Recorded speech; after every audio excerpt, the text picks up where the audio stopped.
నమస్తే అండి, మీ రజనీని. ఇవాళ చేయబోయే రెసిపీ వచ్చేసి ఫిష్ ఫ్రై.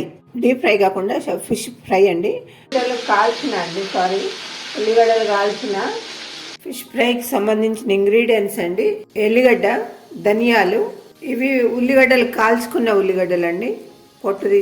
కాల్చుకొని పొట్టు తీసిన ఇవి ఇప్పుడు మిక్సీ పట్టాలండి. ఫస్ట్ ధనియాలు 4 టీ స్పూన్స్ ధనియాలండి. ఒక 3 ఎల్లిగడ్డలండి, 3 ఇవి మిక్సీ కొట్టుకోవాలండి. మిక్సీ వేసుకుందాం. ఇది ఇప్పుడు అన్నీ మిక్సీ పెట్టినండి. ఇప్పుడు మిగతా ప్రాసెస్ చూద్దాం రండి. ఇప్పుడు స్టవ్ వేసుకుందాం అండి. నేను ఎప్పుడైనా ఫిష్ కర్రీ ఇట్లనే లగన్లోనే చేస్తా అండి. ముక్క ఖరాబ్ కాదని లగన్లోనే చేస్తాను.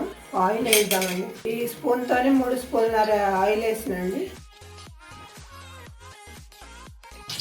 సాజీరా, చెక్క, లవంగాలు, యాలకులండి ఇవి వేసుకున్నాము. ఇవి కొంచెమే వేయాలండి, ఎక్కువ అవసరం లేదు.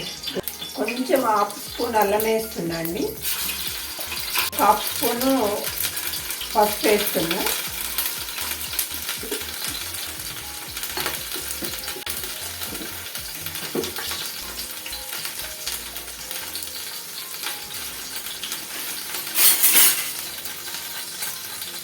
ఇందాక మనం రుబ్బుకున్నాం కదా, ఉల్లిగడ్డ, ధనియాలు, జీలకర్ర రుబ్బుకున్నాం కదా, ఆ గ్రేవీ అండి. గ్రేవీ అంతా మంచిగా వేగాలండి. ఇది ఈ గ్రేవీ ఇదే మనకి గ్రేవీ అండి. ఇక దీంట్లో ఏమి ఉండదండి. ఇదే మనకి ఉల్లిగడ్డలు వేయించుకొని ధనియాలు, పచ్చిలే, ఎల్లిపాయలు, జీలకర్ర 3 గ్రైండ్ చేసుకున్నాండి. ఇప్పుడు ఇది మంచిగా వేగి నూనె పైకి తేలాలండి. నూనె పైకి వచ్చింది చూసారు కదా. ఇప్పుడు కారం ఒక స్పూన్తోని 1.5 స్పూన్ వేస్తుందండి. 1.5 స్పూన్ కారం, 1 స్పూను ఉప్పు, 1/2 స్పూన్ గరం మసాలా వేస్తుందండి. ఇదంతా ఏం చేసి ఇప్పుడు 1 కప్పు పెరిగేస్తున్నాండి. చాలా బాగుంటుందండి.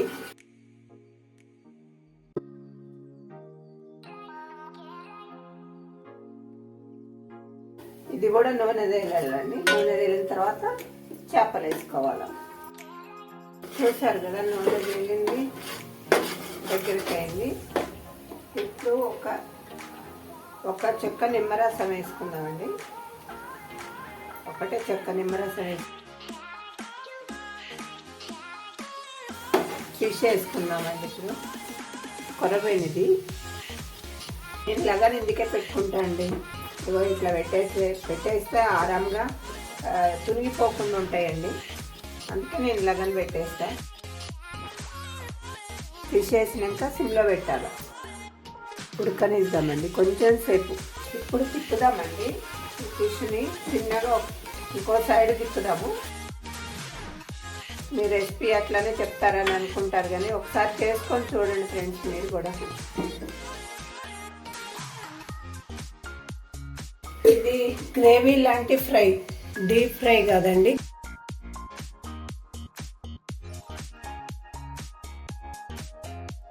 సార్ మీరు కూడా చేసుకొని తినండి. ఎంత బాగుంటుందో మీరు మళ్ళీ కామెంట్ పెట్టాలి. చాలా బాగుంది మేడం అని.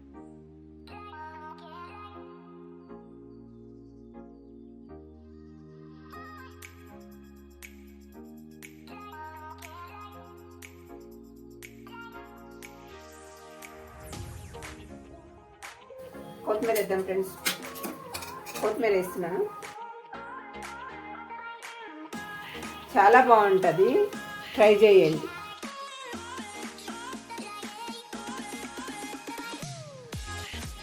ఫ్రెండ్స్ చూసారు కదా ఎలా ఉందో. ఈ రెసిపీని మీరు కూడా చేసుకొని ఛానల్కి లైక్ కొట్టి షేర్ చేసి మీ ఫ్రెండ్స్కి సబ్స్క్రైబ్ చేయండి ఫ్రెండ్స్. మీరు కూడా చేసుకొని తిని నాకు కామెంట్ పెట్టండి ఫ్రెండ్స్. చాలా బాగుంటుంది, చేసుకొని తినండి. Thank you.